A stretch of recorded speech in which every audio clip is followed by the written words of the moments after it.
ಆಕಾಶವನ್ನು ಉಂಟು ಮಾಡಿರುವಂತಹ ನಮ್ಮ ಸರ್ವಶಕ್ತನಾದ ತಂದೆಯಾದ ದೇವರೇ, ನಿಮ್ಮ ನಾಮಕ್ಕೆ ಸ್ತೋತ್ರವಾಗಲಿ ತಂದೆ.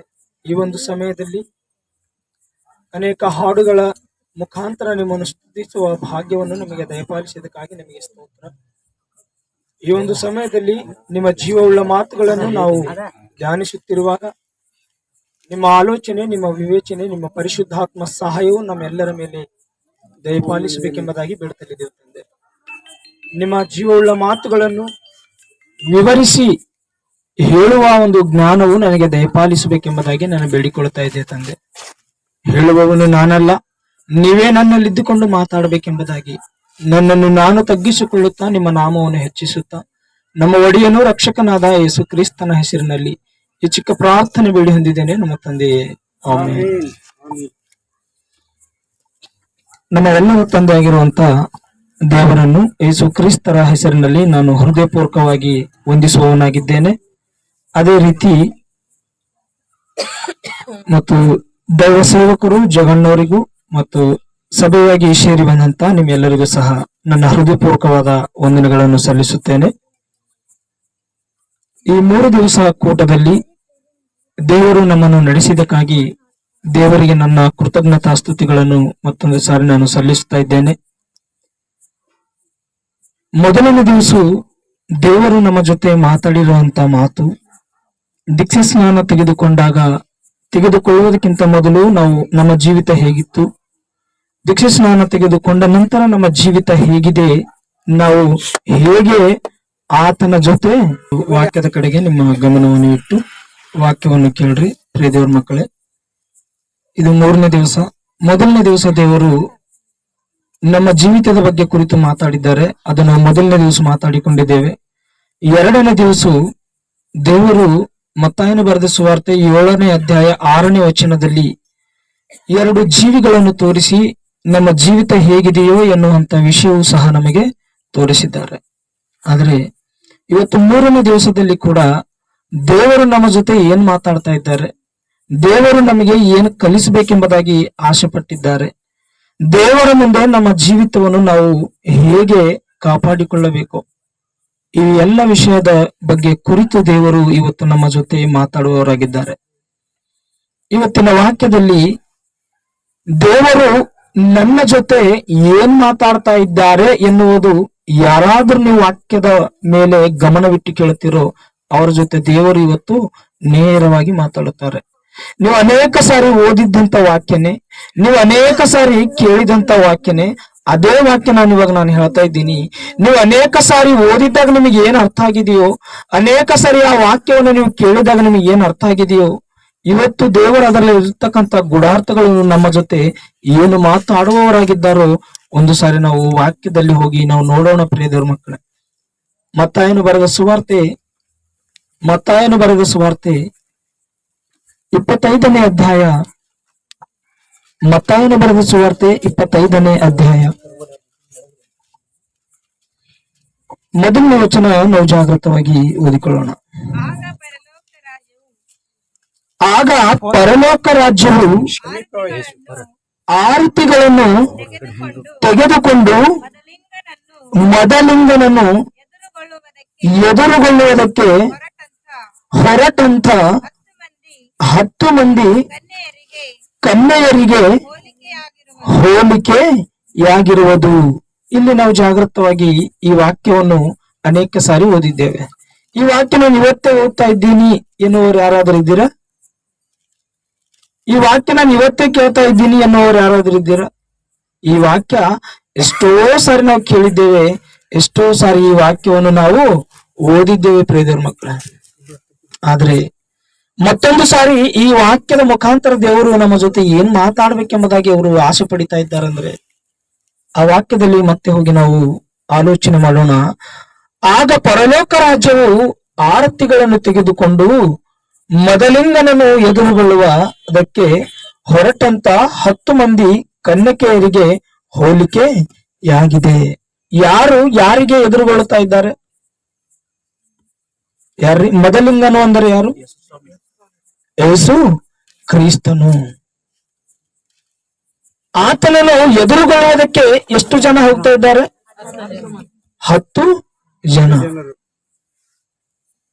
ಒಂದು ಸಾರಿ ನೀವು ಆಲೋಚನೆ ಮಾಡ್ರಿ, ಮೊದಲಿಂದನೂ ಅಂದ ತಕ್ಷಣ ಯೇಸು ಕ್ರಿಸ್ತನು ಎಂಬುದಾಗಿ ನಾವು ಹೇಳಿದ್ದೇವೆ. ಯೇಸು ಕ್ರಿಸ್ತನು ಎನ್ನುವ ಪದ ಸ್ವಲ್ಪ ಎಲ್ಲರಿಗೂ ಗೊತ್ತಲ್ಲ. ಆ ಪದ ನೀವು ಬಿಟ್ಟು ಮೊದಲಿಂದನು ಅಂದ ತಕ್ಷಣ ಅಲ್ಲಿ ಏನಿರುತ್ತೆ ಗೊತ್ತಾ? ಮದುವೆ ಮಗನು, ಮಗನು. ಹೌದಾ? ತೆಲುಗು ಬೈಬಲ್ ಅಲ್ಲಿ ನೋಡ್ರಿ ಒಂದ್ಸಲ.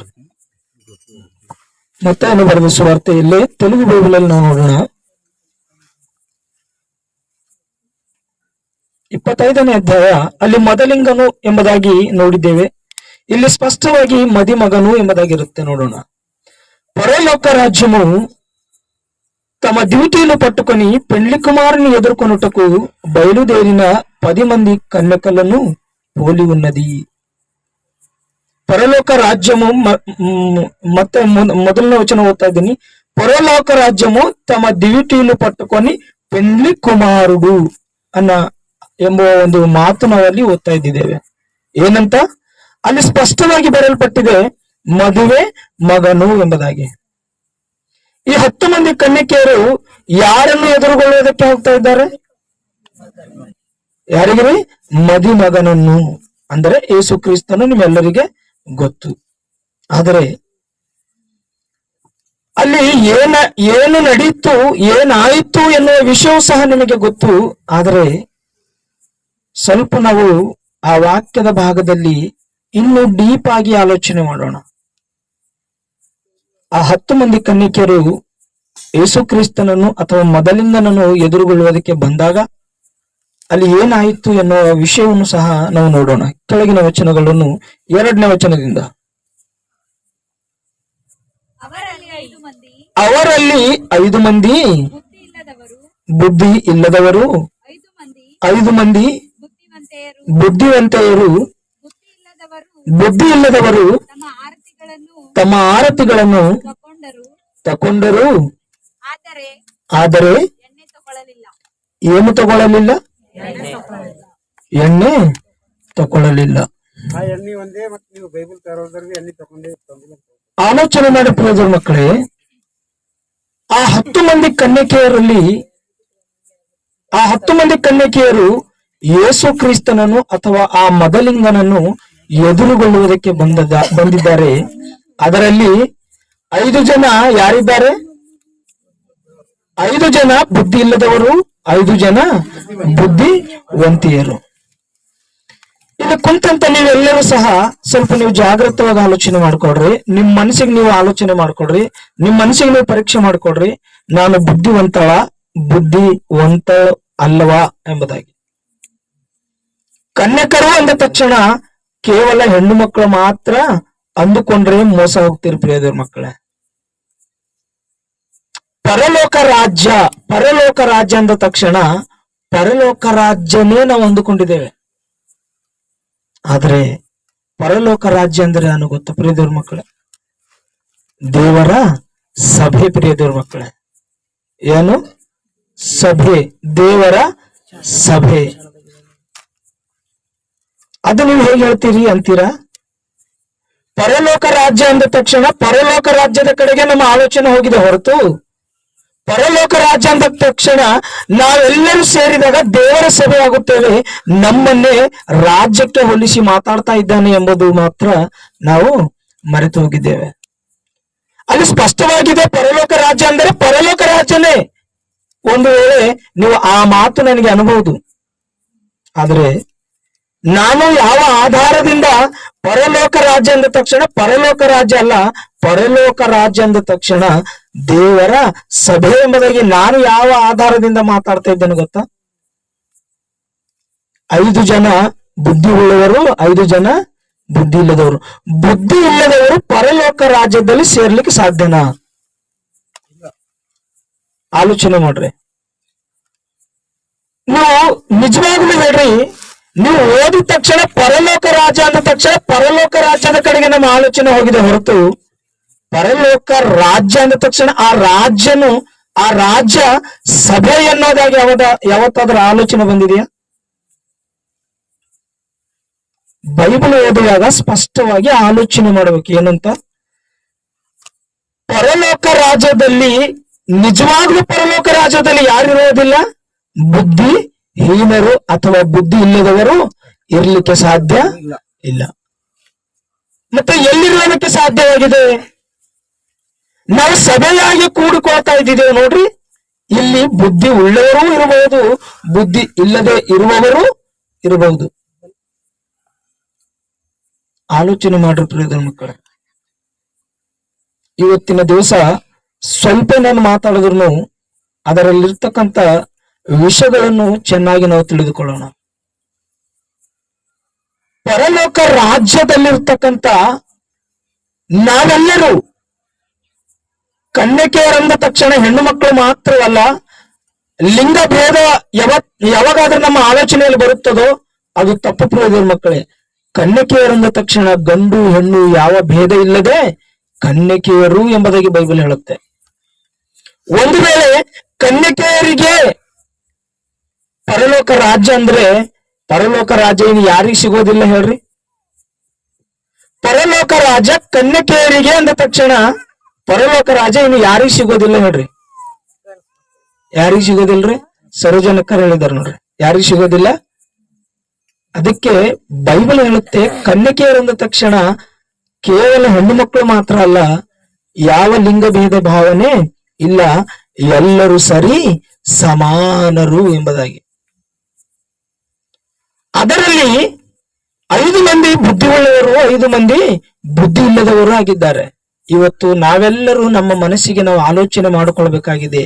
ನಾನು ಬುದ್ಧಿವಂತಳ ಅಥವಾ ಬುದ್ಧಿಹೀನಳ, ಬುದ್ಧಿ ಇಲ್ಲದವನ ಎಂಬುದಾಗಿ ಇವತ್ತು ನಾವು ಆಲೋಚನೆ ಮಾಡಿಕೊಳ್ಳಬೇಕು. ಈ ಸಮಯದಲ್ಲಿ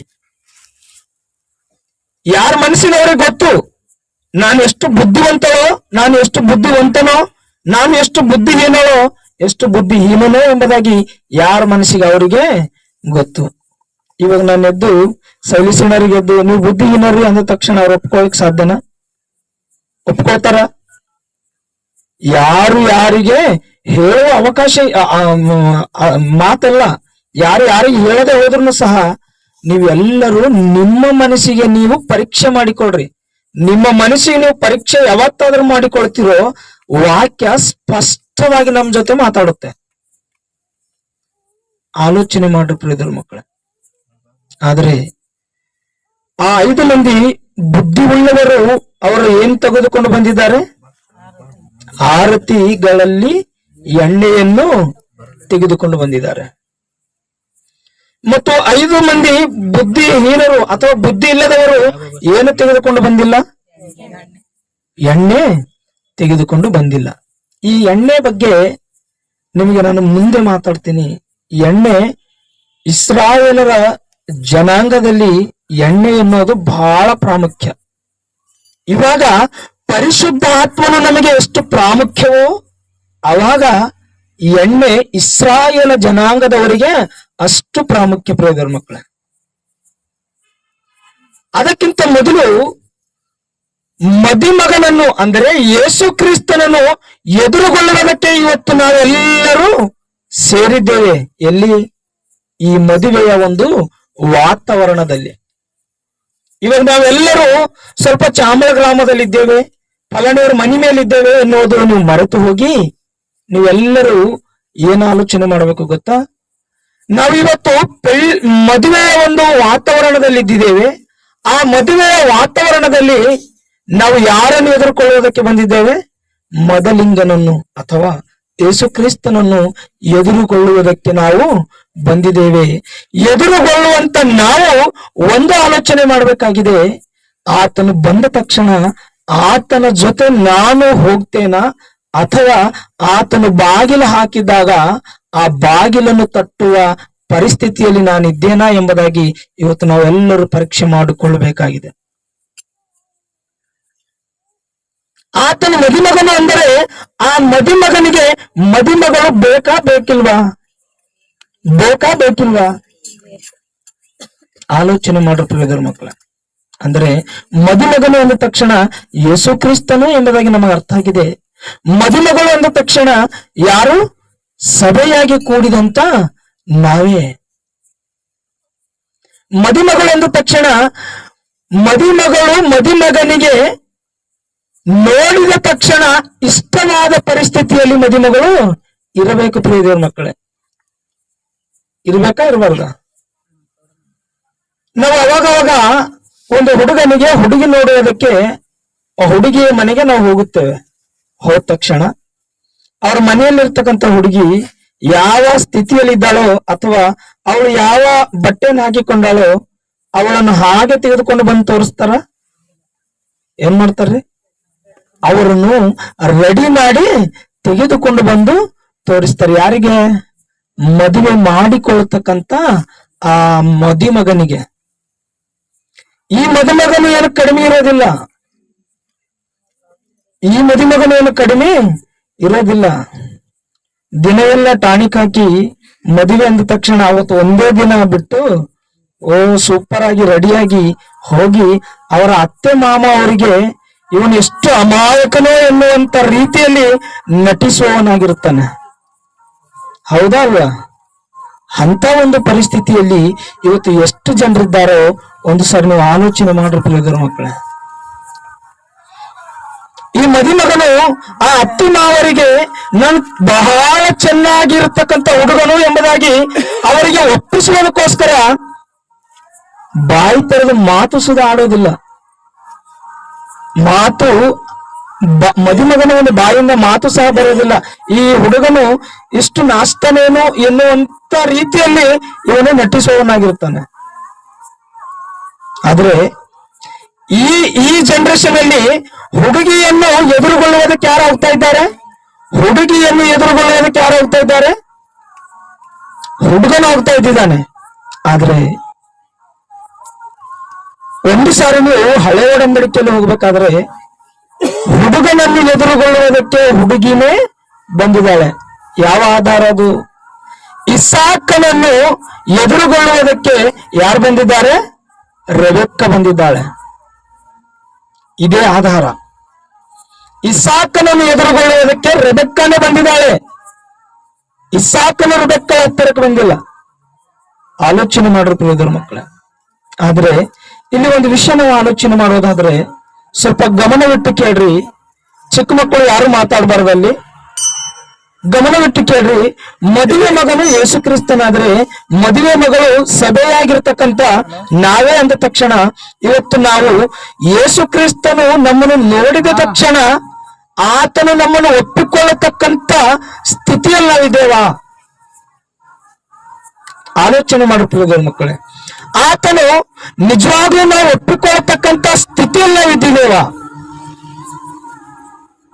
ಆದರೆ ಅಪೊಸ್ತಲನಾದಂತ ಪೌಲನು ಕೊರಿಂತಿ ಸಭೆದವರಿಗೆ ಪತ್ರಿಕೆಯನ್ನು ಬರೆದು ಆ ಪತ್ರಿಕೆಯ ಮುಖಾಂತರ ಸಭೆದವರಿಗೆ ಏನ್ ಮಾತಾಡ್ತಾ ಇದ್ದಿದ್ದಾರೋ ಈ ಸಂದರ್ಭದಲ್ಲಿ ನಾವು ನೋಡೋಣ ಪ್ರಿಯರ ಮಕ್ಕಳೇ.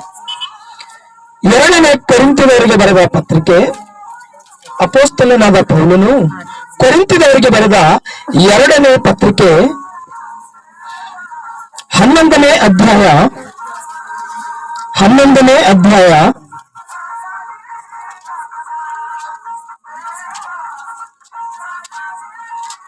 2ನೇ ವಚನ ನಾವು ನೋಡಿಕೊಳ್ಳೋಣ. ಪೌಲನು ಸಭೆ ಜೊತೆ ಮಾತಾಡುತ್ತಾ ಏನ್ ಮಾತಾಡ್ತಾ ಇದ್ದಾರೋ ಒಂದು ಸರಿ ನಾವು ನೋಡೋಣ. ಯಾಕಂದರೆ ದೇವರಲ್ಲಿರುವಂತ ಚಿಂತೆಯಿಂದಲೇ ನಾನು ನಿಮ್ಮ ವಿಷಯದಲ್ಲಿ ಅಂದರೆ ಸಭೆಯವರ ವಿಷಯದಲ್ಲಿ ಚಿಂತಿಸುತ್ತೇನೆ. ನಿಮ್ಮನ್ನು ಕ್ರಿಸ್ತನೆಂಬ ಒಬ್ಬನೇ ಪುರುಷನಿಗೆ ಶುದ್ಧ ಕನ್ಯೆಯಂತೆ ಒಪ್ಪಿಸಬೇಕೆಂದು ನಿಮ್ಮನ್ನು ಆತನಿಗೆ ನಿಶ್ಚಯ ಮಾಡಿದೆ ಅಂದ ತಕ್ಷಣ ಇವತ್ತು ನಮ್ಮ ಭಾಷೆಯಲ್ಲಿ ಅಥವಾ ನಾವು ಯೂಸ್ ಮಾಡ್ತಕ್ಕಂಥ ಭಾಷೆಯಲ್ಲಿ ನಿಶ್ಚಯ ಅಂದ್ರೆ ಏನ್ರಿ? ಎಂಗೇಜ್ಮೆಂಟ್ ಏನ್ರಿ? ಪೌಲನು ಕೊರಿಂಥಿಯ ಒಂದು ಸಭೆದವರಿಗೆ ಪತ್ರಿಕೆಯ ಮುಖಾಂತರ ಏನ್ ತಿಳಿಸ್ತಾ ಇದ್ದಿದ್ದಾರೆ ಗೊತ್ತಾ? ಪವಿತ್ರರಾದ ಕನ್ಯಕೆಯರು ನೀವು, ಆ ಕನ್ಯಕೆಯರಾದಂತ ನಿಮ್ಮನ್ನು ಒಂದೇ ಪುರುಷನಾಗಿರ್ತಕ್ಕಂಥ ಆ ಯೇಸು ಕ್ರಿಸ್ತನಿಗೂ ನಿಮಗೂ ಏನ್ ಮಾಡಿದ್ದೇನೆ, ಎಂಗೇಜ್ಮೆಂಟ್ ಆಗಿದೆ ಎಂಬುದ ಒಂದು ವಿಷಯ ತಿಳಿಸ್ತಾ ಇದ್ದಾರೆ. ಎಂಗೇಜ್ಮೆಂಟ್ ಅಂದ್ರೆ ಒಂದು ಹುಡುಗ ಹುಡುಗಿ ಬಾಯಿ ಸಿಹಿ ಮಾಡ್ಕೊಂಬೋದು ಎಂಗೇಜ್ಮೆಂಟ್ ಅಂತ ನಮಗ್ ಗೊತ್ತು. ಇವಾಗ ಯೇಸು ಕ್ರಿಸ್ತನಿಗೆ ನಮಗೂ ಹೇಗೆ ಎಂಗೇಜ್ಮೆಂಟ್ ಆಗಿದೆ,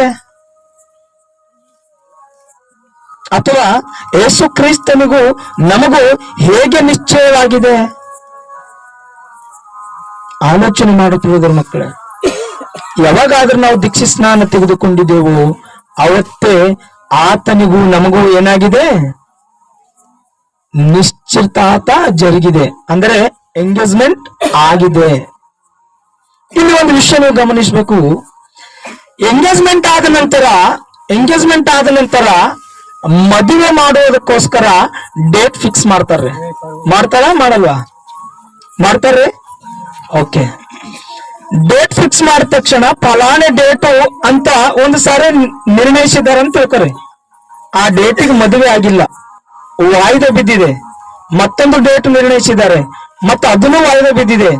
ಅವಾಗ ಮಗಳು ಚಿಂತೆಯಲ್ಲಿ ಇರ್ಬೇಕಾ ಅಥವಾ ನಗು ನಗುತ್ತಾ ಇರ್ಬೇಕಾ ಹೇಳಿ? ಹೇಗಿರ್ಬೇಕ್ರಿ? ಚಿಂತೆಯಿಂದ ಇರಬೇಕು. ಒಂದು ವೇಳೆ ಅವಳು ಮದುವೆಯ ಒಂದು ಡೇಟ್ ವಾಯ್ದ ಮೇಲೆ ವಾಯ್ದ ಇದೇ ರೀತಿ ಸ್ವಲ್ಪ ಒಂದು 4-5 ಸಾರಿ ವಾಯ್ದ ಹಾಕಿದಾರೆ ಅಂತ ತಿಳ್ಕೊರಿ. ಅವಳಿಗೆ ಚಿಂತೆನೇ ಇಲ್ಲ, ನಗು ನಗುತ್ತಾ ಇದ್ದಾಳೆ ಅನ್ಕೊರಿ. ಅದರ ಅರ್ಥ ಅವಳಿಗೆ ಮದುವೆ ಇಷ್ಟ ಇಲ್ಲ. ಮದುವೆ ಇಷ್ಟ ಇಲ್ಲ ಅಂದರೆ ಅದರಲ್ಲಿ 2 ವಿಷಯಗಳನ್ನು ನಾವು ಕಂಡುಹಿಡಬೇಕು. ಏನು ಗೊತ್ತಾ? ಅವಳ ಹೃದಯದಲ್ಲಿ ಇನ್ನೊಬ್ಬರಿಗೆ ಸ್ಥಳ ಕೊಟ್ಟಿದ್ದಾಳೆ, ಅಥವಾ ಆ ಹುಡುಗನು ಅವಳಿಗೆ ಇಷ್ಟವಾಗಿಲ್ಲ ಎಂಬುದಾಗಿ. ಹೌದಾ ಅಲ್ವಾ? ಮದುವೆ ಡೇಟ್ ವಾಯ್ದೆ ಬಿದ್ದಾಗ ಅವಳಿಗೆ ದುಃಖ ಆಗ್ಬೇಕೆ ಹೊರತು ಅವಳು ನಗು ನಗುತ್ತಾ ಇದ್ದಾಳಂದ್ರೆ 2 ವಿಷಯ ಅಲ್ಲಿ. ಏನು? ಒಂದು ಇಷ್ಟ ಇಲ್ಲ, ಎರಡನೇದಾಗಿ ಆ ಮದುವೆಯ ಹುಡುಗ ಇಷ್ಟ ಬಂದಿಲ್ಲ ಅಂತ ಅರ್ಥ. ಆದ್ರೆ ಯೇಸು ಕ್ರಿಸ್ತನಿಗೂ ನಮಗೂ ಎಂಗೇಜ್ಮೆಂಟ್ ಅಥವಾ ನಿಶ್ಚಿತಾರ್ಥ ಯಾವಾಗಾದ್ರೂ ಜರುಗಿದೆಯೋ ಅವಾಗಿನಿಂದ ನಾವು ಸಂತೋಷವಾಗಿದ್ದೇವಾ ಅಥವಾ ದುಃಖದಿಂದಿದ್ದೇವಾ? ಆಲೋಚನೆ ಮಾಡುವಂತ. ನಮಗೂ ಯೇಸು ಕ್ರಿಸ್ತನಿಗೆ ಯಾವಾಗ ನಿಶ್ಚಿತಾರ್ಥ ಆಗಿದೆ? ದೀಕ್ಷೆ ಸ್ನಾನ ಯಾವತ್ತಾದ್ರೂ ತೆಗೆದುಕೊಂಡಿದ್ದೇವೋ ಅವತ್ತೇ ಆತನಿಗೂ ನಮಗೂ ಸಂಬಂಧ ಎಂಬುದು ಬೆಳೆದಿದೆ. ಪ್ರಿಯರ ಮಕ್ಕಳೇ, ಸಂಬಂಧ ಎನ್ನುವುದು ನಮಗೆ ಕಾಣಿಸ್ತಾ ಇದೆ. ಸುಮಾರು ಜಗನ್ನವರು ದೀಕ್ಷೆ ಸ್ನಾನ ತೆಗೆದುಕೊಂಡು ಎಷ್ಟು ವರ್ಷ ಆಯ್ತು? ಎಷ್ಟು ವರ್ಷ ರೀ? 15 ವರ್ಷ ಜಗನ್ನವರು ದೀಕ್ಷೆ ಸ್ನಾನ ಮಾಡಿಸಿಕೊಂಡು 15 ವರ್ಷದಿಂದ ಅವರು ಯಾರಿಗೋಸ್ಕರ ಎದುರು ನೋಡ್ತಾ ಇದ್ದಾರೆ? ಯಾರಿಗೋಸ್ಕರ? ಯೇಸು ಕ್ರಿಸ್ತನಿಗೋಸ್ಕರ. ಆತನು ಬಂದ ಕೂಡಲೇ ನಾನು ಆತನ ಜೊತೆ ಹೋಗ್ಬೇಕು ಎಂಬುದಾಗಿ ಅವರು ಆಶೆಯಿಂದ ಆತನಿಗೆ ಎದುರು ನೋಡ್ತಾ ಇದ್ದಿದ್ದಾರೆ. ಅಂದ್ರೆ ಅವರಿಗೆ ಡೇಟ್ ವಾಯ್ದೆ ಬೀಳೋದ್ರ ಮೇಲೆ ಚಿಂತೆ ಇಲ್ಲ. ನನ್ನನ್ನು ಮದುವೆ ಮಾಡಿಕೊಳ್ತಕ್ಕಂತ ಆ ಪುರುಷನು ಅಥವಾ ಆ ಮೊದಲಿಂಗನು ಯಾವಾಗಾದ್ರೂ ಬರ್ತಾನೋ, ಬಂದ ತಕ್ಷಣ ಆತನ ಜೊತೆ ನಾನು ಹೋಗ್ಲಿಕ್ಕೆ ಸಿದ್ಧನಾಗಿದ್ದೇನೆ ಎಂಬುದಾಗಿ ಅವರು ಎದುರು ನೋಡ್ತಾ ಇದ್ದಿದ್ದಾರೆ. ದೀಕ್ಷೆ ಸ್ನಾನ ತೆಗೆದುಕೊಂಡವರು ಜಗನ್ನವ್ರು ಮಾತ್ರ ಇದ್ದಾರೆ, ನೀವೆಲ್ಲರೂ ಇದ್ದೀರಾ ಏನ್ರಿ? ಮತ್ತೆ ನೀವು ಯಾವಾಗಾದ್ರೂ ದೀಕ್ಷೆ ಸ್ನಾನ ತೆಗೆದುಕೊಂಡಿದ್ದೀರೋ ಅಂದಿನಿಂದ ನಿಮ್ಮ ಮೊದಲಿಂಗನಾದಂತ ಆತನನ್ನು ಎಷ್ಟು ಜನರು ದಾರಿ ಕಾಯ್ತಾ ಇದ್ದೀರಿ? ಆಲೋಚನೆ ಮಾಡುತ್ತಿದ್ದಾರೆ ಮಕ್ಕಳು. ದೀಕ್ಷೆ ಸ್ನಾನ ತೆಗೆದುಕೊಂಡಿದ್ದೇವ್ರಿ, ದಾರಿ ಮಾತ್ರ ಕಾಯ್ತಾ ಇಲ್ಲ ಅಂದ್ರೆ 2 ವಿಷಯ ಹೇಳಿದ್ದು ನಿಮ್ಗೆ. ಏನು? ಹೃದಯದಲ್ಲಿ ಇನ್ನೊಬ್ಬರು ಇರಬೇಕು, ಇಲ್ಲದೆ ಹೋದರೆ ಆ ಮದುವೆ ಇಷ್ಟ ಇಲ್ಲ ಎಂಬುದಾಗಿ. ಯೇಸು ಕ್ರಿಸ್ತನಂದ್ರೆ ಎಷ್ಟು ಜನರಿಗೆ ಇಷ್ಟ? ಎಷ್ಟು ಜನರಿಗೆ ಇಷ್ಟ? ಅಂದ್ರೆ ಎಲ್ಲರಿಗೂ ಮದುಮಗ ಅಂತ ಪಸಂದ್ ಬಂದಿದ್ದಾರೆ, ಹೌದಾ? ಮದುವೆ ಪಸಂದ್ ಆಗಿದೆ, ಆದ್ರೆ ಯಾಕೆ ಲೇಟ್ ಆಗ್ತಾ ಇದೆ? ಆತನಿಗೋಸ್ಕರ ಯಾಕೆ ನೀವು ಎದುರು ನೋಡ್ತಾ ಇಲ್ಲ? ಅಂದ್ರೆ ಹೃದಯದಲ್ಲಿ ಇನ್ನೊಬ್ರು ಯಾರೋ ಇದಾರಂತ ಅರ್ಥ. ಯಾರವರು? ಯಾರೇ? ಎಕ್ಸಾಕ್ಟ್ ಆಗಿ ನೀವು ಗೆಸ್ ಮಾಡಿದ್ದೀರಿ. ಯಾರಿದ್ದಾರೆ? ಸೈತಾನನಿದ್ದಾನೆ ಪ್ರಿಯ ಮಕ್ಕಳೇ. ನೀವು ಒಂದು ವಿಚಾರ ಮಾಡ್ರಿ, ಒಬ್ಬರಿಗೆ ಮನಸ್ಸು ಕೊಟ್ಟು ಇನ್ನೊಬ್ಬರ ಜೊತೆ ಸಂಸಾರ ಮಾಡುವುದು ಹೇಗಿರುತ್ತೆ? ನೀವು ಹೇಳಿ, ಹೇಗಿರುತ್ತೆ? ಒಬ್ಬರಿಗೆ ಮನಸ್ಸು ಕೊಟ್ಟು ಇನ್ನೊಬ್ಬರ ಜೊತೆ ಸಂಸಾರ ಮಾಡುವುದು ಇದು ಯಾರ ದೃಷ್ಟಿಗಾದ್ರೂ ಚೆನ್ನಾಗಿರುತ್ತಾ?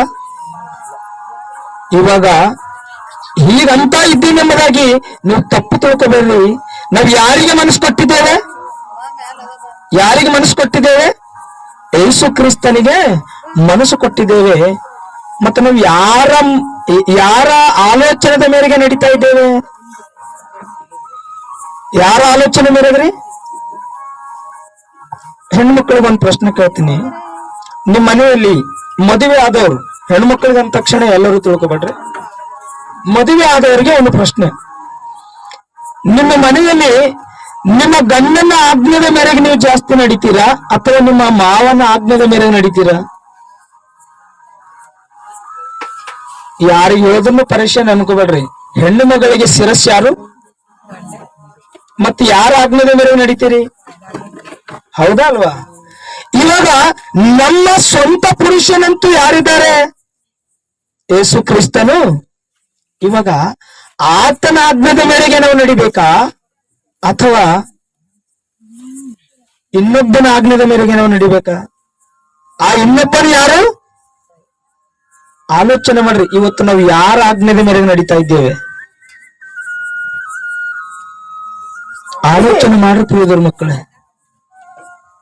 ಈ ವಾಕ್ಯವು ಎಷ್ಟೋ ಸಾರಿ ಓದಿದ್ದೇವಾ ಅಥವಾ ಇವಾಗ ಓದ್ತಾ ಇದ್ದೇವಾ? ಅವಾಗ ಬರ್ಲಾರ್ದಂತ ಆ ಆಲೋಚನೆ ಇವಾಗ ಯಾಕೆ ದೇವರು ನಿನ್ನ ಜೊತೆ ನನ್ನ ಜೊತೆ ಮಾತಾಡ್ತಾ ಇದ್ದಾನೆ? ಆಲೋಚನೆ ಮಾಡಿ ಪ್ರಿಯ ಮಕ್ಕಳೇ. ಸಮಯ ಸಮೀಪವಾಗಿದೆ, ಸಮಯ ಸಮೀಪವಾಗಿದೆ. ಸಮಯ ಸಮೀಪವಾಗಿದೆ ಅಂದ್ರೆ ಯೇಸು ಕ್ರಿಸ್ತನು ಬರುವ ಸಮಯ ಸಮೀಪವಾಗಿದೆ. ಇಲ್ಲದೆ ಹೋದರೆ ನೀನೇ ಹೋಗುವ ಸಮಯ ಸಮೀಪವಾಗಿದೆ. ನೀನೇ ಹೋಗುವ ಸಮಯ ಅಂದ್ರೆ ಮರಣ ದಿನ ನಿನಗೆ ಪ್ರತಿದಿನ ಹತ್ತಿರವಾಗ್ತಾ ಇದೆ ಪ್ರಿಯ ಮಕ್ಕಳ. ದೇವರ ಭೂಮಿ ಮೇಲೆ ನಿಮಗೆ ಒಂದು ಉದಾಹರಣೆಗಾಗಿ ದೇವರು ಭೂಮಿಯ ಮೇಲೆ ನಿಮಗೆ ಒಂದು 50 ವರ್ಷ ಕಾಲ ನಿಮಗೆ ಆಯುಷ್ಕಾಲ ಕೊಟ್ಟಿದ್ದಾನೆ ಅಂತ ತಿಳ್ಕೊರಿ. ಆ 50 ವರ್ಷ ಆಯುಷ್ಕಾಲದಲ್ಲಿ ಇವತ್ತಿನ ರಾತ್ರಿ ಕಳೆದೋದ್ರೆ ಆಯುಷ್ಕಾಲಕ್ಕೆ ಹತ್ತಿರ ಆಗ್ತೇವ ಅಥವಾ ದೂರ ಆಗ್ತೇವ? ಮರಣಕ್ಕೆ ನಾವು ದಿನ ದಿನಕ್ಕೂ ಹತ್ತಿರವಾಗ್ತಾ ಇದ್ದೇವೆ ಪ್ರಿಯ ಮಕ್ಕಳೇ. ಅಂದ್ರೆ ನಮ್ಮ ಹೃದಯದ ತುಂಬ ಯಾರಿದ್ದಾರೆ? ನಮ್ಮ ಹೃದಯದ ತುಂಬ ಯಾರಿದ್ದಾರೆ? ಲೋಕಾನುಸಾರವಾದಂತ ಆಲೋಚನೆ ಕೊಡ್ತಕ್ಕಂತ ಆ ದುಷ್ಟನಾದ ಸೈತಾನನು ನಮ್ಮ ಹೃದಯದಲ್ಲಿ ಇದ್ದಿದ್ದಾನೆ.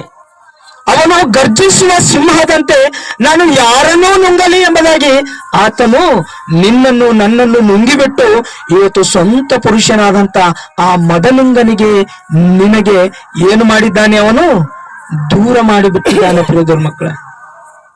ಈ ರೀತಿ ಯಾವತ್ತಾದ್ರೂ ನಾವು ಆಲೋಚನೆ ಮಾಡುತ್ತೇವೋ ಅವತ್ತರಿ ದೇವರಿಗೂ ನಮಗೂ ಸಂಬಂಧ ಎನ್ನುವಂಥದ್ದು ಎಂಥದಾಗಿದೆಯೋ ನಮಗೆ ಅರ್ಥವಾಗುತ್ತೆ. ಇವಾಗ ಓದಿದಂತ ವಾಕ್ಯದಲ್ಲಿ ನಿಮಗೆ ಒಂದು ಪ್ರಶ್ನೆ ಕೇಳ್ತೀನಿ. ಆ ವಾಕ್ಯ ಭಾಗದಲ್ಲಿ ಎಷ್ಟು ಜನ ಇದ್ದಾರೆ? ಆರತಿಗಳನ್ನು ತೆಗೆದುಕೊಂಡು ಹೋದವರು ಎಷ್ಟು ಜನ ಇದ್ದಾರೆ? ಎಷ್ಟು ಜನರು? 5 ಜನರು. ಆರತಿಗಳನ್ನು ತೆಗೆದುಕೊಂಡು ಹೋದಂತ ವ್ಯಕ್ತಿಗಳಲ್ಲಿ 5 ಜನ ಇದ್ದೀರ ಅಂತ ಹೇಳಿದಿರಿ. ನಾವು ಎಷ್ಟು ಜನರಿಗೆ ಓದಿಕೊಂಡಿದ್ದೇವೆ? ಎಷ್ಟು ಜನ? 10 ಜನ. ಆ 10 ಜನರಲ್ಲಿ 5 ಜನರು ಬುದ್ಧಿ ಉಳ್ಳವರು, 5 ಜನರು ಬುದ್ಧಿ ಇಲ್ಲದವರು. ಈ ಬುದ್ಧಿ ಉಳ್ಳವರು ಯಾರು, ಬುದ್ಧಿ ಇಲ್ಲದವರು ಯಾರು ಎಂಬುದಾಗಿ ನಾವು ಆಲೋಚನೆ ಮಾಡೋದಾದ್ರೆ, ಈ 10 ಜನರು ಎಲ್ಲಿ ಯಾರನ್ನು ಎದುರ್ಕೊಳ್ಳುವುದಕ್ಕೆ ಹೋಗಿದ್ದಾರೆ? ಮೊದಲಿಂಗನನ್ನು ಎದುರ್ಕೊಳ್ಳುವುದಕ್ಕೆ ಹೋಗಿದ್ದಾರೆ. ಆದ್ರೆ ವ್ಯತ್ಯಾಸವೇನು?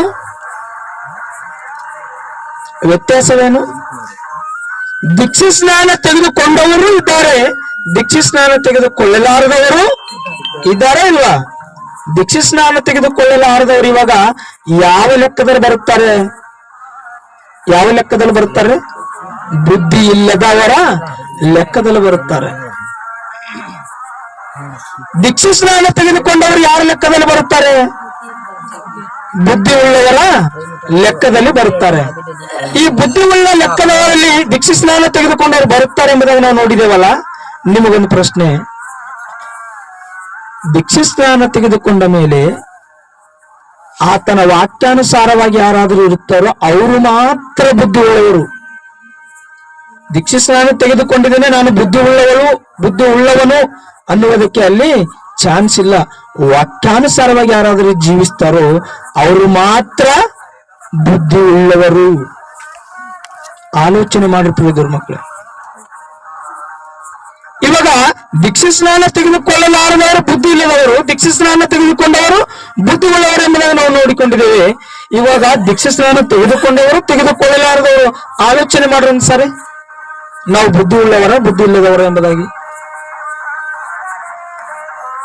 ಅಂದ್ರೆ ದೀಕ್ಷಾ ಸ್ನಾನ ತೆಗೆದುಕೊಂಡವರ ಮುಖವು ಕೆಳಗಿದೆ, ತೆಗೆದುಕೊಳ್ಳಲಾರದವರ ಮುಖವು ಕೆಳಗಿದೆ. ಅಂದ್ರೆ ಇಲ್ಲಿ ಯಾರು ಬುದ್ಧಿವಂತರು ಇಲ್ಲ.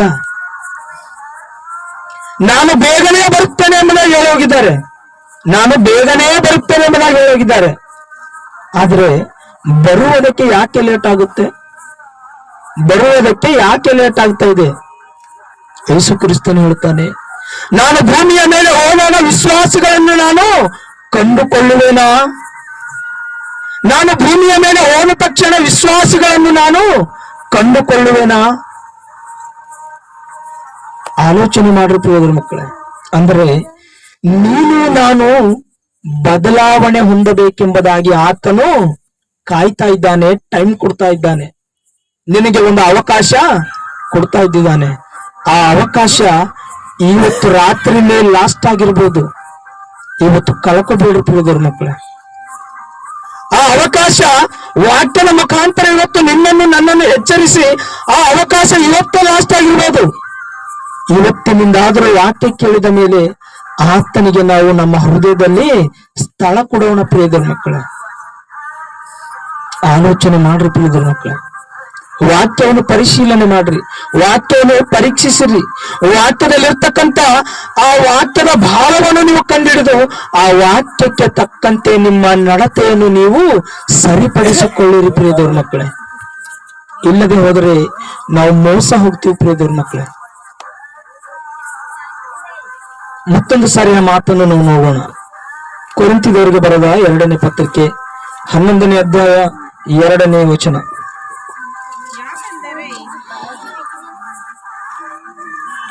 ಯಾಕಂದರೆ ದೇವರಲ್ಲಿರುವಂತ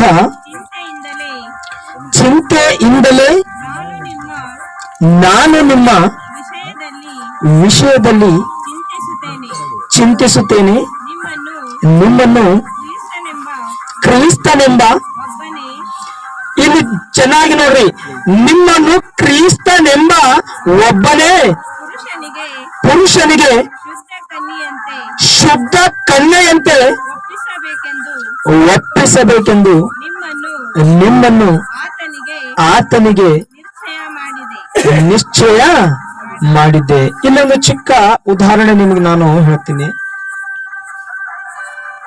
ನಿಮ್ಮ ಮಕ್ಕಳನ್ನು, ಹೆಣ್ಣು ಮಕ್ಕಳಿಗಾಗ್ಲಿ ಗಂಡು ಮಕ್ಕಳಿಗಾಗ್ಲಿ ಮದುವೆ ಮಾಡ್ತಕ್ಕಂತ ಆ ಸಮಯದಲ್ಲಿ ಹುಡುಗಿ ಅಥವಾ ಹುಡುಗ ಹೇಗಿರ್ಬೇಕೆಂಬುದಾಗಿ ನೀವು ಆಸೆ ಪಡಿತೀರಿ? ಅಂದ ಚಂದ ಪಕ್ಕದಲ್ಲಿ ಬಿಡ್ರಿ, ಅವರ ಗುಣ ಲಕ್ಷಣ ಹೇಗಿರ್ಬೇಕಂತೀರ? ಚೆನ್ನಾಗಿ ಇರಬೇಕು ಅಂತೀರ. ಅವಾಗೆ ಆ ಹುಡುಗಿಗೆ ನೀವು ನಿಮ್ಮ ಮಗನಿಗೆ ಮಾಡುವುದಕ್ಕೆ ಇಷ್ಟಪಡ್ತೀರಿ. ಇಲ್ಲಿ ನಾವು ನೋಡ್ಬೇಕಾದ್ರೆ ಒಂದು ಹುಡುಗಿ ಪಾಪ ಮಾಡಿದ ಮೇಲೆ ನಿಮ್ಮ ಮಗನಿಗೆ ನೀವು ಮಾಡ್ಲಿಕ್ಕೆ ಇಷ್ಟಪಡ್ತೀರಾ? ನಿಮ್ಮ ಮಗಳು ಒಂದ್ ವೇಳೆ ಪಾಪ ಮಾಡಿದ ಮೇಲೆ ಇನ್ನೊಬ್ಬನ ಹುಡುಗನ ಜೊತೆ ಮದುವೆ ಮಾಡ್ಲಿಕ್ಕೆ ನೀವು ಇಷ್ಟಪಡ್ತೀರಾ? ರೋಮಪುರದವರಿಗೆ ಬರೆದ ಪತ್ರಿಕೆ ಒಂದು ಸಾರಿ ನೋಡೋಣ. ಆ ನೋಡಿದ ಮೇಲೆ ನಾವು ವಾಕ್ಯದಲ್ಲಿ ನಾವು ಇನ್ನು ಕೆಲವು ವಿಷಯಗಳನ್ನು ಆಲೋಚನೆ ಮಾಡೋಣ. ನಿಮ್ಮ ಮಕ್ಕಳಿಗೆ ಮದುವೆ ಮಾಡಬೇಕಂದ್ರೆ ಒಂದು ಪಾಪ ಮಾಡಿದ ಹುಡುಗಿಗೆ ನೀವು ನಿಮ್ಮ ಮಗನಿಗೆ ಮಾಡೋದಿಲ್ಲಲ್ವಾ? ಆದ್ರೆ ನಮ್ಮ ಪರಿಸ್ಥಿತಿ ಎಂಥ ಪರಿಸ್ಥಿತಿ ಇದ್ದಾಗ ಯೇಸು ಕ್ರಿಸ್ತನು ನಮ್ಮನ್ನು ಮದುವೆ ಮಾಡಿಕೊಳ್ಳುವುದಕ್ಕೆ ಇಷ್ಟಪಟ್ಟಿದ್ದಾನೋ ಒಂದು ಸಾರಿ ನೋಡೋಣ. ರೋಮಪುರದವರಿಗೆ ಬರೆದ ಪತ್ರಿಕೆ 3ನೇ ಅಧ್ಯಾಯ 23ನೇ ವಚನ.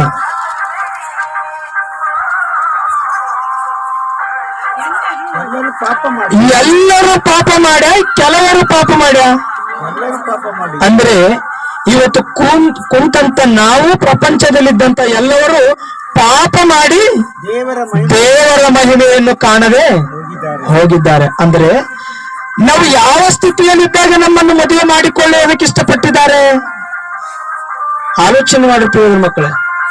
ನಾವು ಆಲ್ರೆಡಿ ಪಾಪ ಮಾಡಿದಂತ ಪರಿಸ್ಥಿತಿಯಲ್ಲಿ ಇರುವಾಗ ಆತನು ನಮಗೋಸ್ಕರ ಪ್ರಾಣವನ್ನು ಕೊಟ್ಟು ಅಥವಾ ಆತನ ರಕ್ತವನ್ನು ಸುರಿಸಿ ನಮ್ಮನ್ನು ಆತನು ಮದುವೆ ಮಾಡಿಕೊಳ್ಳುವುದಕ್ಕೆ ಇಷ್ಟಪಟ್ಟಿದ್ದಾನೆ.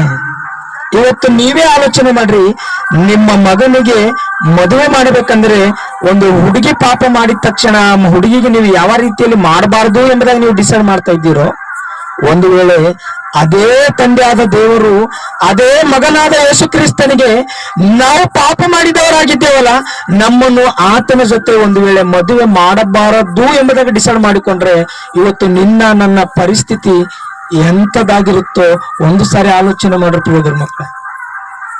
ನಾವು ಎಂತ ಪರಿಸ್ಥಿತಿಯಲ್ಲಿ ಇರುವಾಗ ಆ ತಂದೆಯಾದ ದೇವರು ತನ್ನ ಮಗನಿಗೆ ನಾವು ಕನ್ಯಕೆಯರನ್ನು ಹೋಲಿಸಿ ಈ ಕನ್ಯಕೆಯರನ್ನು ಮದುವೆ ಮಾಡಿಕೊಳ್ಳುವುದಕ್ಕೆ ಆತನು ಒಪ್ಪಿಕೊಂಡಿದ್ದಾನೆ. ಆದರೆ ನಾವು ಪಾಪದಲ್ಲಿರುವಾಗಲೂ ಸಹ ಆತನು ನಮ್ಮನ್ನು ಒಪ್ಪಿಕೊಂಡಿರುವಾಗ ನಾವು ಅವನಿಗೆ ಮರ್ಯಾದ ಪೂರ್ವಕವಾಗಿ ಆತನ ಆಜ್ಞೆಯ ಮೇರೆಗಾಗಿ ಆತನು ಹೇಳಿದ ವಾಕ್ಯ ಪ್ರಕಾರವಾಗಿ ಜೀವಿಸಬೇಕೆ ಹೊರತು ಆಜ್ಞೆ ಅತಿಕ್ರಮವಾಗಿ ನಾವು ಜೀವಿಸಲಿಕ್ಕೆ ಸಾಧ್ಯ ಇಲ್ಲ. ಆದರೆ ನೀವು ಆಲೋಚನೆ ಮಾಡ್ರಿ, ನಾವು ವಾಕ್ಯ ವಿರುದ್ಧವಾಗಿ ಬದುಕ್ತಾ ಇದ್ದೇವಾ, ವಾಕ್ಯ ಅನುಸಾರವಾಗಿ ಬದುಕ್ತಾ ಇದ್ದಿದ್ದೇವಾ? ಒಂದು ಸಾರಿ ನಿಮ್ಮನ್ನು ನೀವು ಪರೀಕ್ಷೆ ಮಾಡಿಕೊಡ್ರಿ ಪ್ರಿಯರು ಮಕ್ಕಳು. ಯಾವ ಪರಿಸ್ಥಿತಿಯಲ್ಲಿ ಬದುಕ್ತಾ ಇದ್ದೇವ್ರಿ? ವಾಕ್ಯ ವಿರುದ್ಧವಾಗಿ ನಾವು ಬದುಕ್ತಾ ಇದ್ದೇವೆ. ಇಲ್ಲಿಯವರೆಗೆ ಹೇಳಿದ್ದ ವಾಕ್ಯ ಎಲ್ರಿಗೂ ಅರ್ಥ ಆಗಿದೆಯಾ? ಎಲ್ಲರಿಗೂ ಅರ್ಥ ಆಗಿದೆಯಾ? ಯಾಕಂದ್ರೆ ಇವತ್ತು ಜಾಸ್ತಿ ಹೇಳಲಿಕ್ಕೆ ನನಗೆ ಇಷ್ಟ ಬರ್ತಾ ಇಲ್ಲ. ಜಾಸ್ತಿ ಹೇಳಬೇಕು ಎನ್ನೋದು ಬಹಳ ಇದೆ ನನ್ನಲ್ಲಿ, ಆದ್ರೆ ಹೇಳುವಂತ ಇಷ್ಟ ನನಗೆ ಬರ್ತಾ ಇಲ್ಲ. ಯಾಕೆ ಗೊತ್ತಾ? ಇವತ್ತು 3ನೇ ದಿವಸ ಎಲ್ರೂ ಊಟ ಮಾಡದೆ ಬಂದು ಇಲ್ಲಿ ಕುಳಿತುಕೊಂಡು ವಾಕ್ಯ ಕೇಳ್ತಾ ಇದ್ದೀರಿ. ನಿಮ್ಮ ಹಸುವಿನ ಚಿಂತೆ ನನಗಿದೆ. ಬೇಗ ನಿಮ್ಮ ಊಟವನ್ನು ಮುಗಿಸ್ಕೊಂಡು ನಿಮ್ಮ ಮನೆಗೆ ಹೋಗಬೇಕೆಂಬುವ ಚಿಂತೆ ನಿಮಗೂ ಇದೆ. ಅದಕ್ಕೋಸ್ಕರ ಇಲ್ಲಿಯವರೆಗೆ ಹೇಳಿದಂತ ವಾಕ್ಯ ನಿಮ್ಮ ಎಲ್ಲರಿಗೂ ಒಂದು ವೇಳೆ ಚೆನ್ನಾಗಿ ಅರ್ಥವಾಗಿದ್ರೆ ಕೊನೆಯದಾಗಿ ಒಂದು ಮಾತು ತೋರಿಸಿ ನಾನು ಮುಗಿಸುತ್ತೇನೆ. ಆ ಮಾತು ಪ್ರಕಟಣೆಯ ಗ್ರಂಥದಲ್ಲಿ ಇರುತ್ತೆ.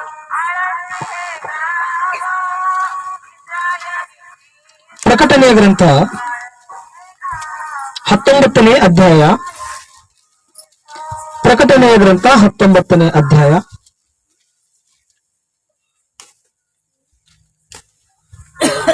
6ನೇ ವಚನವನ್ನು ನೋಡಿಕೊಳ್ಳೋಣ. ಪ್ರಕಟಣೆ ಗ್ರಂಥ 19ನೇ ಅಧ್ಯಾಯ 6ನೇ ವಚನ. ತರುವಾಯ ಜನರ ದೊಡ್ಡ ಗುಂಪಿನ ಶಬ್ದದಂತೆಯೂ ಜಲ ಪ್ರವಾಹ ಘೋಷದಂತೆಯೂ ಗಟ್ಟಿಯಾದ ಗುಡುಗಿನ ಶಬ್ದದಂತೆಯೂ ಇದ್ದ ಒಂದು ಶಬ್ದವನ್ನು ಕೇಳಿದೆನು. ಅದು ಹಲ್ಲೆಲೂಯಾ, ಸರ್ವಶಕ್ತನಾಗಿರುವ ನಮ್ಮ ದೇವರಾದ ಕರ್ತನು ಆಳುತ್ತಾನೆ. ಯಜ್ಞನ ಕುರಿಯಾದ ಆತನ ವಿವಾಹ ಕಾಲವು ಬಂತು. ಯಾವ ಕಾಲ ಬಂದಿದೆ? ನಾವು ಯಾವ ಕಾಲದ ಬಗ್ಗೆ ಆಲೋಚನೆ ಮಾಡ್ತಾ ಇದ್ದೇವೆ? ಸ್ಟಾರ್ಟಿಂಗ್ ಇಂದ, ಪ್ರಾರಂಭದಿಂದ ನಾವು ಯಾವ ಕಾಲದಿಂದ ಆಲೋಚನೆ ಮಾಡ್ತಾ ಇದ್ದೇವೆ? ಮದುವೆಯ ವಾತಾವರಣದಲ್ಲಿ ನಾವು ಇದ್ದಿದ್ದೇವೆ ಎಂಬುದಾಗಿ ನೀವು ಎಲ್ಲರೂ ಆಲೋಚನೆ ಮಾಡಿ ಎಂಬುದಾಗಿ ನಾನು ಹೇಳಿದ್ದೇನೆ. ಯಜ್ಞದ ಕುರಿಯಾದ ಆತನ ವಿವಾಹ ಕಾಲವು ಬಂತು, ಬರುತ್ತೇ ಇಲ್ಲ, ಏನಂತ ಬಂತು ಎಂಬುದಾಗಿ ಹೇಳ್ತಾ ಇದ್ದಾನೆ. ಅಂದ್ರೆ ನೀವು ನಾವು ಹೇಗಿರ್ಬೇಕಂತ, ರೆಡಿಯಾಗಿ ಇರಬೇಕು ಎಂಬುದಾಗಿ ಆ ವಾಕ್ಯ ನಮಗೆ ಹೇಳ್ತಾ ಇದೆ. ಆದ್ರೆ ಮೇಲೆ ನಾವು ನೋಡಿರ್ತಕ್ಕಂಥ ವಾಕ್ಯಗಳಲ್ಲಿ ಗುಡುಗು, ಜಲಪ್ರವಾಹ ಇವೆಲ್ಲದರ ಧ್ವನಿಯನ್ನು ಕೇಳ್ತಾ ಇದ್ದಿದ್ದೇವೆ ನೋಡ್ರಿ ಒಂದ್ಸರಿ. ಆ ಧ್ವನಿ ಯಾಕೆ ನಾವು ಕೇಳಿಕೆ ಇಷ್ಟಪಡಲ್ವೋ, ಇಷ್ಟಪಡಿತೇವೋ ಆಲೋಚನೆ ಮಾಡೋಣ. ಆ ವಚನಗಳನ್ನು ನೋಡಿ. 6ನೇ ವಚನ, ತರುವಾಯ ಜನರ ದೊಡ್ಡ ಗುಂಪಿನ, ಇಲ್ಲಿ ಆಲೋಚನೆ ಮಾಡೋಣ. ನಾನು ಒಬ್ಬನೇ ಕೂಗಿದ್ರೆ ಎಷ್ಟು ಸೌಂಡ್ ಬರ್ಬೋದು? ಇವಾಗ ನಾವಿಲ್ಲಿ ಎಲ್ಲರೂ ಇದ್ದೇವಲ್ಲ, ನಾವೆಲ್ಲರೂ ಸೇರಿ ಕೂಗಿದ್ರೆ ಎಷ್ಟು ಸೌಂಡ್ ಬರುತ್ತೆ? ಬಹಳ. ಅಲ್ಲಿ ಓದ ತಕ್ಷಣ ನಾವು ಹೇಗೆ ಅರ್ಥ ಮಾಡ್ಕೊಳ್ತೇವೆ ಗೊತ್ತಾ ಆ ವಚನ? ಮತ್ತೆ ಓದೋಣ. ತರುವಾಯ ಜನರ ದೊಡ್ಡ ಗುಂಪಿನ ಶಬ್ದದಂತೆಯೂ ಜಲಪ್ರವಾಹ ಘೋಷದಂತೆಯೂ ಗಟ್ಟಿಯಾದ ಗುಡುಗಿನ ಶಬ್ದದಂತೆಯೂ ಇದ್ದ ಒಂದು ಶಬ್ದವನ್ನು ಕೇಳಿದ್ದೇನು. ಇದು ಯಾರು ಕೇಳಿದ್ದಾರೆ? ಇಷ್ಟಕ್ಕೆ ಈ ಶಬ್ದ ಯಾರು ಕೇಳಿದ್ದಾರಂತೆ? ಮನುಷ್ಯರು ಅನೇಕರು ಸೇರಿ ಕೂಗಿದಾಗ ಎಷ್ಟು ಶಬ್ದ ಬರುತ್ತೋ ಆ ಶಬ್ದವನ್ನು ಕೇಳಿದಾನಂತೆ. ಜಲಪ್ರವಾಹಗಳ ಆ ಧ್ವನಿಯನ್ನು ಕೇಳಿದಾನಂತೆ. ಸಮುದ್ರದ ಹತ್ತಿರ ನೀವು ನಿಂತಾಗ ಆ ಅಲೆಗಳ ಶಬ್ದ ಭಯಂಕರವಾಗಿರುತ್ತೆ. ಜನರ ದೊಡ್ಡ ಗುಂಪಿನ ಶಬ್ದ, ಜಲಪ್ರವಾಹದ ಆ ಶಬ್ದ, ಗುಡುಗಿನ ಶಬ್ದ ಯಾರು ಕೇಳಿದಾರಂತೆ?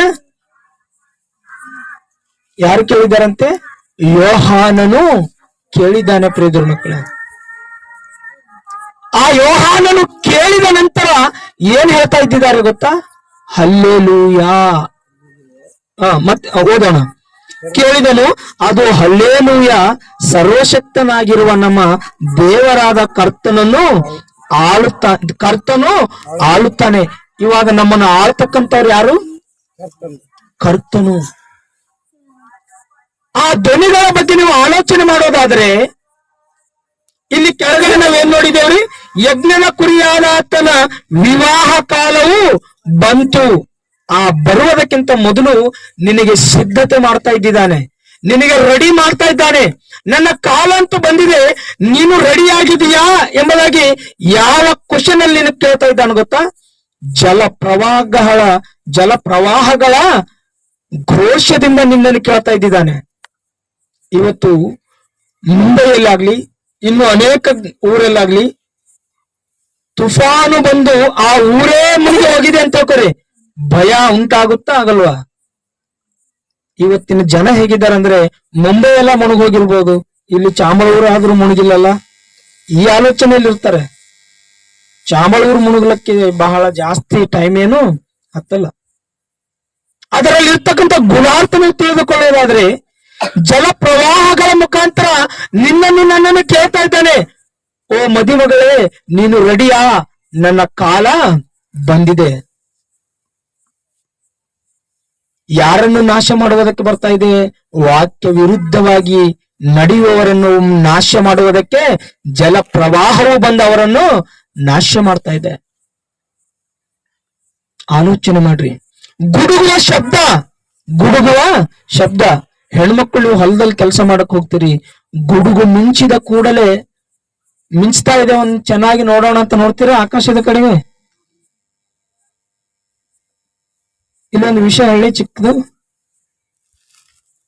ಬಗಲಾಗಿರ್ತಕ್ಕಂಥ ಕುಡುಗಿಲ್ ಬೀಟದರಂತ ಆ ಗುಡುಗು ಮಿಂಚೋದೆ ಇಲ್ಲ ಅಂತ. ಗುಡಿಸಿಯಲ್ಲಿ ಕುಂತರೂ ಸಹ ಪಕ್ಕದಲ್ಲಿ ಏನಿರ್ಬೇಕಂತ? ಕಬ್ಬಿಣ ಇರ್ಬೇಕಂತ. ಇಂಥ ಒಂದು ಆಲೋಚನೆಯಲ್ಲಿ ಇದ್ದು ನಾವು ಮೋಸ ಹೋಗ್ತಾ ಇದ್ದಿದ್ದೇವೆ ಹೊರತು ನಾವು ಏನ್ ಆಲೋಚನೆ ಮಾಡ್ಬೇಕು ಅದು ಆಲೋಚನೆ ಮಾಡ್ತಾ ಇಲ್ಲ.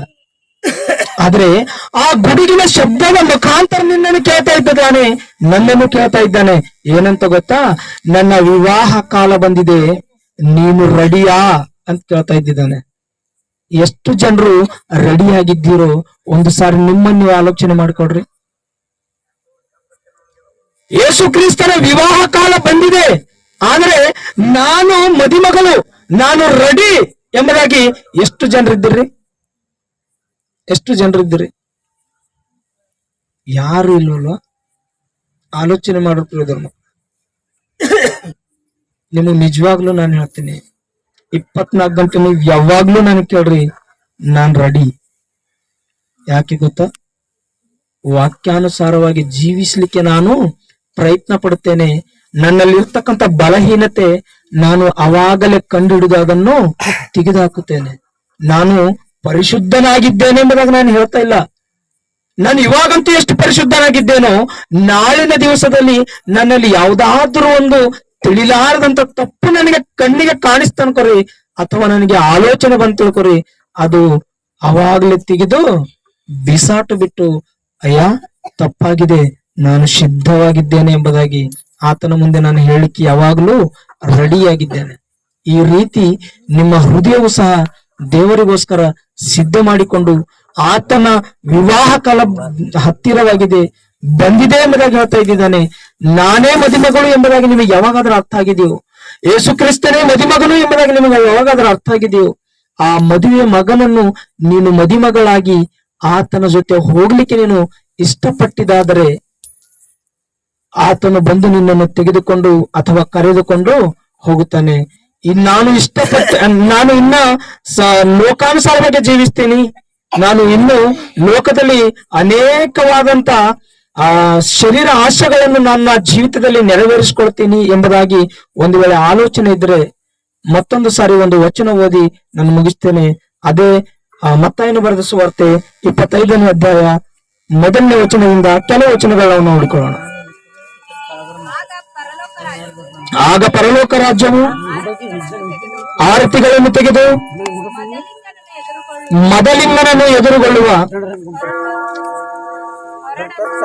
ಹೊರಟಂತ 10 ಮಂದಿ ಕನ್ಯಕೆಯರಿಗೆ ಹೋಲಿಕೆಯಾಗಿರುವುದು.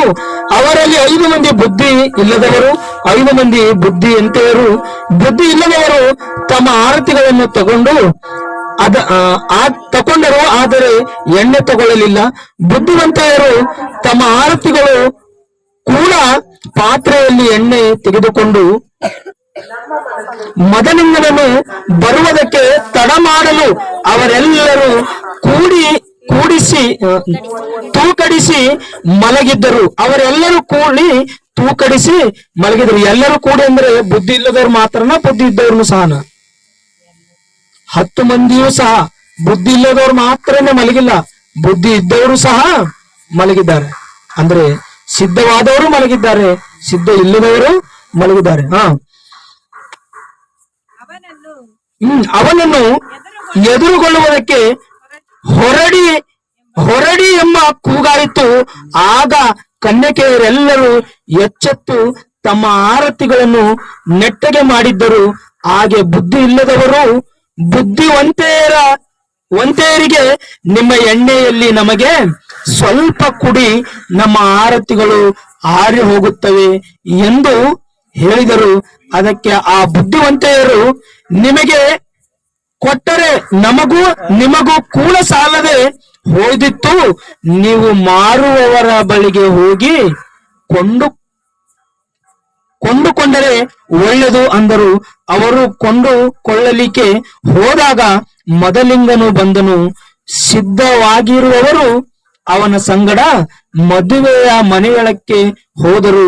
ಬಾಗಿಲು ಮುಚ್ಚಲಾಯಿತು. ತರುವಾಯ ಉಳಿದ ಕನ್ಯಕೆಯರು ಸಹ ಬಂದು, ಸ್ವಾಮಿ ನನಗೆ ತೆರೆಯಿರಿ ಅಂದರು. ಆತನು, ನಿಮ್ಮನ್ನು ನಾನು ಅರಿಯನೆಂದನು. ಏನರ್ಥ ಆಗಿದ್ದೀರಿ ಇಲ್ಲೆಲ್ಲ? ನಿಮ್ಮ ಆರತಿಗಳಲ್ಲಿರ್ತಕ್ಕಂಥ ಎಣ್ಣೆ ನಮಗೂ ಸಹ ಕೊಡ್ರಿ, ನಮ್ಮ ಆರತಿಗಳು ಆರಿ ಹೋಗ್ತಾ ಇದೆ ಅಂತ ಕೇಳ್ತಾ ಇದ್ದಾರೆ. ಎಣ್ಣೆಂದ್ರೆ ಏನು ಗೊತ್ತ್ರಿ? ಇವಾಗ ಪರಿಶುದ್ಧಾತ್ಮ, ನಿಮ್ಮಲ್ಲಿರ್ತಕ್ಕಂಥ ಪರಿಶುದ್ಧ ಆತ್ಮನಿಗೆ ಸ್ವಲ್ಪ ಮುರಿದು ಇನ್ನೊಬ್ಬರಿಗೆ ಕೊಡ್ಲಿಕ್ಕಾಗತ್ತ? ಆಲೋಚನೆ ಮಾಡ್ರಿ ಪ್ರಿಯೋದರ ಮಕ್ಕಳೇ. ಅವ್ರು ಹೇಳ್ತಾ ಇದ್ದಾರೆ, ಮಾರುವವರ ಹತ್ತಿರಕ್ಕೆ ಹೋಗಿ ನೀವು ಕೊಂಡುಕೊಳ್ಳಿರಿ. ಅಂದ್ರೆ ಯಾರು? ವಾಕ್ಯ ಹೇಳ್ತಕ್ಕಂಥವರ ಬಳಿಗೆ ನೀವು ಹೋಗಿ ಅಲ್ಲಿ ಕೇಳಿ ಬರ್ರಿ, ನೀವು ಅನ್ನು ಶುದ್ಧಿ ಮಾಡಿಕೊಂಡು ಬರ್ರಿ ಅಂತ ಹೇಳ್ತಾ ಇದ್ದಾರೆ. ಅವಾಗ ವಾಕ್ಯ ಹೇಳುವವರು ಇರುವುದಿಲ್ಲ ಪ್ರಿಯೋದರ ಮಕ್ಕಳೇ. ಅದಕ್ಕೋಸ್ಕರ ನೀವು ಆ ಮೊದಲಿಂಗನು ಬಂದ ತಕ್ಷಣ ಸಿದ್ಧರಾಗಿದ್ದರೆ ಆತನ ಏನ್ ಮಾಡುತ್ತಾನೆ? ಮದುವೆಯ ಮನೆಯೊಳಗೆ ಹೋಗಿ ಬಾಗಿಲನ್ನು ಹಾಕುತ್ತಾನೆ. ಒಂದು ವೇಳೆ ನೀವು ಸಿದ್ಧರಾಗಿಲ್ಲ ಅಂದ್ರೆ ಆ ಬಾಗಿಲನ್ನು ನೀವು ತಟ್ಟಬೇಕಾಗುತ್ತೆ. ಅವಾಗ ಆತನು ಹೇಳ್ತಕ್ಕಂಥ ಮಾತು ಒಂದೇ, ಏನು? ನಾನು ನಿಮ್ಮನ್ನು ಅರಿಯನು, ನಾನು ನಿಮ್ಮನ್ನು ಅರಿಯನು. ಅರಿಯಲಾರದವರು ಎಲ್ಲಿಗೆ ಹೋಗುತ್ತಾರೆ? ನರಕಕ್ಕೆ ಬಾಧ್ಯರಾಗುತ್ತಾರೆ. ಅರಿತವರು ಪರಲೋಕಕ್ಕೆ ಬಾಧ್ಯರಾಗುತ್ತಾರೆ.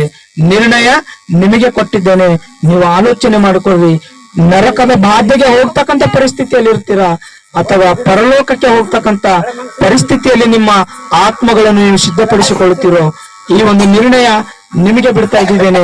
ಚಿಕ್ಕ ಪ್ರಾರ್ಥನೆ ಮಾಡಿಕೊಂಡ ನಂತರ ಉಳಿದಂತ ಸಮಯ ಸಭಾಪಾಲಕರವರಿಗೆ ನಾನು ಕೊಡುತ್ತೇನೆ. ಪರಿಶುದ್ಧನೇ ಪರಿಶುದ್ಧನೇ, ಭೂಮಿ ಆಕಾಶವನ್ನು ಸೃಷ್ಟಿ ಮಾಡಿರುವಂತ ನಮ್ಮ ಸರ್ವಶಕ್ತನಾದ ತಂದೆಯಾದ ದೇವರೇ, ನಿಮ್ಮ ನಾಮಕ್ಕೆ ಸ್ತೋತ್ರವಾಗಲಿ. ಇಲ್ಲಿಯವರೆಗೆ ನಮ್ಮ ಆತ್ಮೀಯ ಜೀವಿತಕ್ಕೆ ಬೇಕಾದಂತ ಮಾತುಗಳಿಂದ ನಮ್ಮನ್ನು ನೀವು ಮಾತನಾಡಿದ್ದೀರಿ ತಂದೆ, ನಿಮಗೆ ಸ್ತೋತ್ರ. ನೀವಿಲ್ಲದೆ ನಾವಿಲ್ಲ ತಂದೆ. ನೀವು ಬದುಕಿಸದೆ ಹೋದರೆ ನಾವು ಬದುಕುವುದಿಲ್ಲ ತಂದೆ. ನಮ್ಮ ಜೀವಿತ ನಿಮ್ಮ ವಾಕ್ಯದ ಮುಂದೆ ನಾವು ಇಟ್ಟುಕೊಂಡು ತಂದೆ ಪರೀಕ್ಷೆ ಮಾಡುವಾಗ ನಮ್ಮ ಜೀವಿತ ಸರಿಯಾಗಿಲ್ಲ ಎಂಬುದಾಗಿ ನಮ್ಮ ಮನಸ್ಸಾಕ್ಷಿ ನಮಗೆ ಹೇಳಿದೆ ತಂದೆ. ನಮ್ಮ ಮನಸ್ಸಾಕ್ಷಿ ನಮ್ಮನ್ನು ಚುಚ್ಚುತ್ತಾ ಇದೆ ತಂದೆ, ನಿಮ್ಮ ಮುಂದೆ ನಮ್ಮ ಜೀವಿತ ಸರಿಯಾಗಿಲ್ಲ ಎಂಬುದಾಗಿ. ಆದರೆ ಇವತ್ತಿನ ರಾತ್ರಿ ತಂದೆ ಸರಿ ಮಾಡಿಕೊಳ್ಳುವಂತ ಅವಕಾಶ ನಮಗೆ ಕೊಟ್ಟಿದ್ದಕ್ಕಾಗಿ ನಿಮಗೆ ಸ್ತೋತ್ರ ತಂದೆ. ಇವತ್ತಿನ ದಿನ ನಮ್ಮ ಆತ್ಮೀಯ ಜೀವಿತವನ್ನು ನಾವು ಸರಿಪಡಿಸಿಕೊಳ್ಳಕ್ಕೆ ನಮಗೆ ಅವಕಾಶ ಮಾಡಿಕೊಟ್ಟಿದ್ದಕ್ಕಾಗಿ ನಿಮಗೆ ಕೋಟ್ಯಾನ್ ಕೋಟಿ ಸ್ತೋತ್ರಗಳು ಸಲ್ಲಿಸ್ತೇವೆ ತಂದೆ. ಹೇಳಿದಂತ ನಾನು ಸಹ ಪರಿಶುದ್ಧನಾಗಿ ಜೀವಿಸಲಿಕ್ಕೆ ನನಗೆ ಸಹಾಯ ಮಾಡ್ರಿ. ಕೇಳಿದಂತ ನಿನ್ನ ಮಕ್ಕಳು ಸಹ ನಿಮ್ಮ ಬರುವಿಕೆಯನ್ನು ಎದುರು ನೋಡುವಂತೆ, ಯಾವಾಗಲೂ ಸಿದ್ಧರಾಗುವಂತೆ, ಸಿದ್ಧರಾಗಿರುವಂತೆ ನೀವು ಸಹಾಯ ಮಾಡಬೇಕೆಂಬುದಾಗಿ ಈ 3 ದಿವಸ ಕೂಟದಲ್ಲಿ ತಂದೆ ನಮಗೆ ನೀವು ಮಾತಾಡಿರುವ ಪ್ರತಿ ಮಾತು ನಮ್ಮ ಹೃದಯದಲ್ಲಿ ನಾವು ಧ್ಯಾನಿಸಿ ನಿಮ್ಮ ವಾಕ್ಯಾನುಸಾರವಾಗಿ ಜೀವಿಸಲಿಕ್ಕೆ ನಮಗೆ ಸಹಾಯ ಮಾಡಬೇಕೆಂಬುದಾಗಿ ನಮ್ಮ ರಕ್ಷಕನು ಒಡೆಯನಾದಂತ ಯೇಸು ಕ್ರಿಸ್ತನ ಹೆಸರಿನಲ್ಲಿ ಈ ಚಿಕ್ಕ ಪ್ರಾರ್ಥನೆ ಬೇಡಿ ಹೊಂದಿದ್ದೇನೆ ನಮ್ಮ ತಂದೆ, ಆಮೆನ್. ಎಲ್ರಿಗೂ ಜಯ. నిత్య ప్రేమతో నన్ను ప్రేమించి నిత్య